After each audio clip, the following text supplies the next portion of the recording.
Hey everyone, I'm Almar of almarsguides.com, and before I get into the content of this video, I'd like to get this out there right away.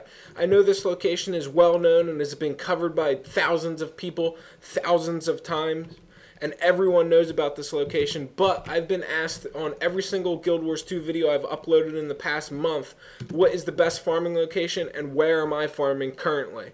So I decided to just re-go over this farming location, especially now since a lot of the bots are banned, a lot of the prices have increased, and this is still the best farming location in the game and still where you're going to make the most money. So here's that video for you guys always wondering and always asking the same questions on every video. So the best location to farm still is the events in Cursed Shore. Primarily the events that happen in the tunnels at both ends of the tunnels, the Plinks event, and really any other event that a large amount of players group up with and there's large waves of mobs coming out at you at a time that you can just mow over and gather a bunch of loot up. So the two events that I'm covering in this video are, of course, Shelter's Gate Camp and Penitent Gate Camp. Now I'm going to go over each of the goodies that you can get from here, why they're the best money, and why they will probably continue to be the best money for quite a while in the future. At least until ArenaNet adds something else like a new zone or something like that that would actually be worthwhile to farm. Now people also have asked for Cursed Shore farming guides. Now I've done a lot of, or not Cursed Shore, but Lost Shores. I've done a lot of Lost Shores and nothing there is worth farming and nothing there is going to make you as much money as what you would get farming here. Hell, you can farm in like Fireheart Rise at the Hyenas, a video I just got done, and make more money than what you'd be able to make in Lost Shores. Now, of course, there are some items in Lost Shores like the Karka shells, and then you got those little, whatever the frig they are, things that are on the ground. You got them, you can get a ton of different items there, but you'd be better off farming somewhere else and buying what you need if you actually needed something from those locations. Sorry guys, those Lost Shores just is not worth farming at all. So let's take a look at this. You got Penitent and Shelter's Gate Camp, two of the most common run events in Cursed Shore. No longer are there bots there, so it gives players a lot more of an opportunity to get loot versus, you know, 2 months ago when these locations were littered with bots. I recommend you do Penitent Gate Camp and Shelter's Gate Camp and hop over to Plinks whenever Plinks spawns. And also, you can occasionally do Grenth whenever Grenth spawns if you'd like to. That's a you'll get a chance of corrupted lodestones there, amongst other things. Excuse me. No, R&D waypoint is also a good one when it's contested. You got tar elementals over there. You can hop on over, do a little bit of farming before you come back here, and that'll also help you with your diminishing returns since you'll be killing something completely different than risen mobs.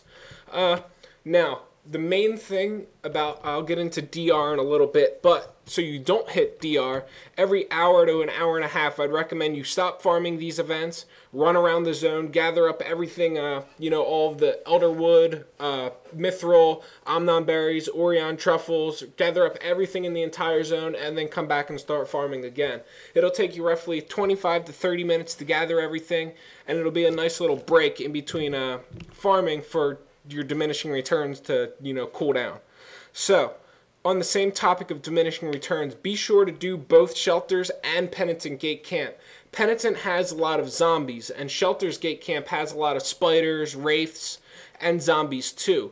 But the variation of killing the mobs at Shelters versus the mobs at Penitent, I rarely ever hit DR from farming in these areas. So that's definitely something you want to keep in mind. Now, at these events, the best option and best way to make money is to form a group. I do form a group early on in the video. Just ask around, ask if anybody needs a group, ask, say you're looking for a group, and get an invite. Also, before I get into the loot and the guts of this video, I'd like to say if you need a good Cursed Shore farming path, farming route, as far as gathering goes, check the description of this video. I'm going to link to my Cursed Shore's farming route. And also, if you'd like to see a written guide for these events and also a Plinks guide, check the description once again because I'm going to be linking to my website, which has written guides for this area. And also, I'll be linking to my Plinks video, which is my Plinks guide explaining that and giving you all of the information you need on that. So, let's take a look at the loot. which is obviously the main thing that we're going to be here for. So you have potent venom sacs, which you'll commonly get from the Shelter's Gate Camp event. These sell for about 1 silver, 35 copper a piece. They're pretty common. They drop from the spiders, obviously. Venom, spiders, pretty obvious there. And then you also have Incandescent Dust, which drop from almost everything in any of these mobs that you'll be killing for either of these events. Incandescent Dust is used in a few different professions. Jeweler is the main one that I use it in, and it sells for about 30 copper per. They're fairly common, and you're going to be getting quite a bit of money off of just them. You'll get about maybe 5 or 6 per event. Aside from that, you're also going to be getting Unidentified Dyes, which sell for about 10 silver a piece. If you're coming back to the game after a long break, you might be like, whoa, I remember them selling for 4 silver a piece. Yeah, they've gone up a lot since all of the bots were banned. So they definitely are one of the biggest money makers now, and you'll be getting about 1 per event. Usually. Sometimes you'll get more, sometimes you'll get less, but it usually averages out to about 1 per event. Also, you're going to be getting Pile of Putrid Essence, which aren't vendor trash anymore since all of the bots were banned. They sell for about 73 copper to 1 silver a piece, depending on the time of day and depending on how many people are buying them. You're also going to be getting Powerful Venom Sacs, which are the more potent version of the Potent Venom Sacs, in a sense. The Powerful Venom Sacs, I'm checking the price right now, sell for about 7 silver a piece.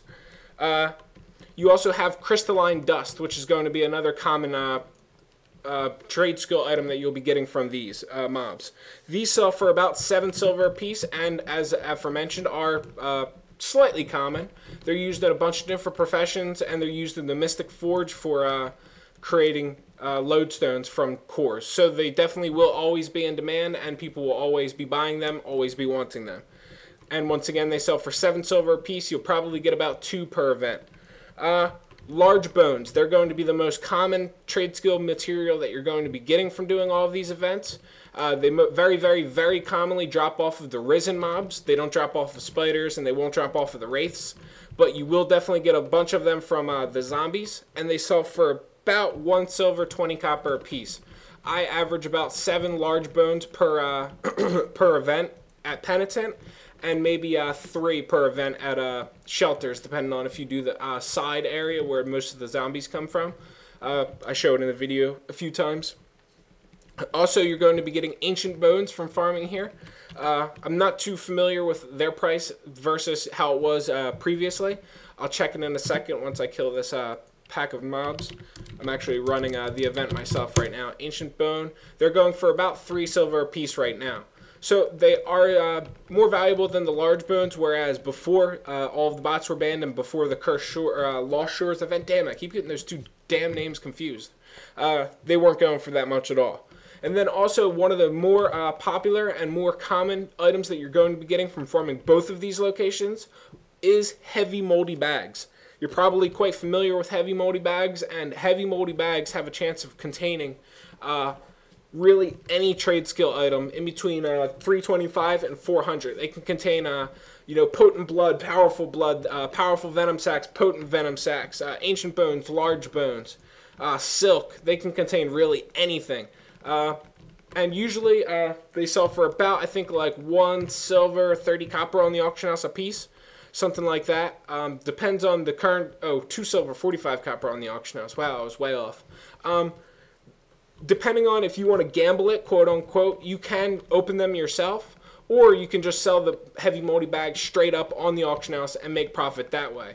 I personally enjoy opening all of these because, if you open them and you get lucky, there's a chance, you'll double your money, triple your money, quadruple your money if you get like a powerful blood, which is the one of the highest selling ones, and armored scales you can also get. You can also get large scales from them.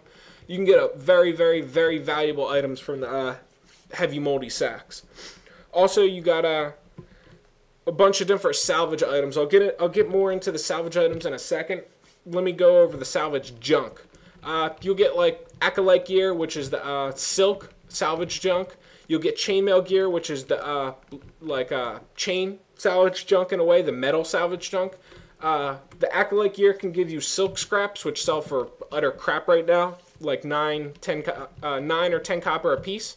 And then you have gossamer silk, which you can also get from the salvaging acolyte gear, which sells for about 4 silver a piece right now. It's not as common as silk, obviously, due to the fact that it's the 400 rank silks. But there's something I'd like to say about that, and it holds true for the chainmail and valuable metal scraps as well as the discarded garments. The orichalcum versus mithril, gossamer silk versus silk, these items are not the quote-unquote rare materials. So you don't need to use the master salvage kit in order to get them. You can use the basic salvage kit and still get them just as much as if you used a mystic or a master salvage kit. Don't use the master salvage kit or any rare salvage kit unless you're salvaging a rare item, which I'll get into in a second. So back to the salvage junk.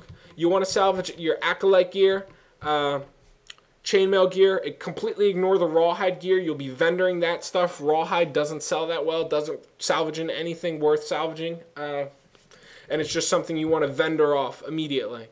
You also have other salvage junk such as discarded garments and valuable metal scraps. You want to salvage the valuable metal scraps and the discarded garments. It's completely up to you if you want to, actually.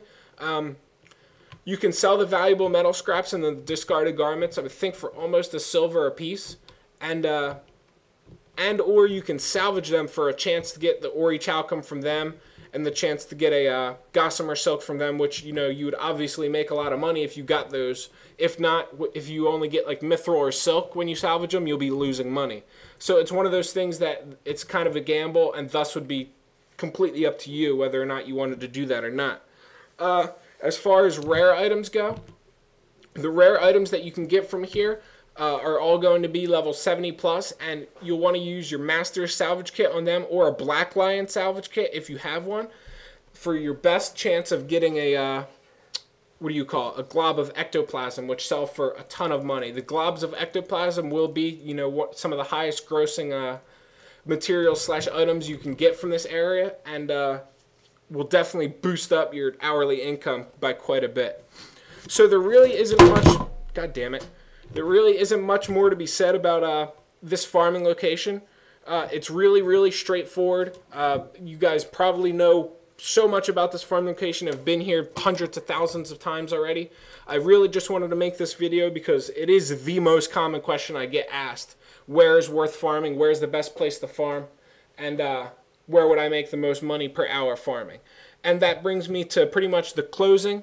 If you guys need magic find food, I recommend Omnon Berry Bars. They give 30% magic find, 40% gold find. Usually within a few kills you'll get as much copper off of the mobs to pay for one Omnon Berry Bars, and you'll still have like 25 minutes left on it. Also, the 30% magic find will really be a huge boost. If you don't want to pay for them, you can also buy peach tarts, which give 26% magic find, or you can buy a cup of lotus fries, which will give you the full 30% magic find, just no bonus gold find. I also recommend you get a sigil of luck for your weapon, which will give you a point percentage of magic find each time you kill a mob, and it will stack until it reaches 25, which the best sigil will be 15% magic find fully stacked, and it will only disappear or go away when your character is downed. So aside from that, there's really nothing else to be said about this farming location. It still is the best area to farm in the game, and I really hope you guys enjoyed this video, learned something, and now you know where I farm and you know where I recommend you farm. You'll make about 5 gold an hour farming here, depending on how lucky you get with drops, of course. Aside from that, really nothing else to be said. I'll catch you guys later. Good luck, and as always, happy hunting.